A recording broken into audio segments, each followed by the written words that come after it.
Timóteo Lima. Atualmente eu estou como diretor técnico operacional do CISAB Região Central.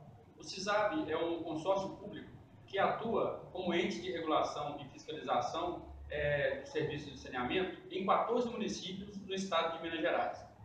Eu decidi fazer esse curso de regulação do serviço de saneamento promovido pela ABS, porque eu esperava que esse curso pudesse ampliar meus conhecimentos no que se refere à regulação do setor.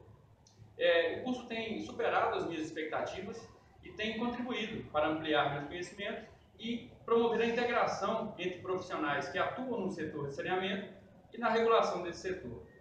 Eu parabenizo a ABS pela feliz iniciativa de ter promovido esse curso em parceria com o BID e parabenizo a todos os envolvidos nesse curso.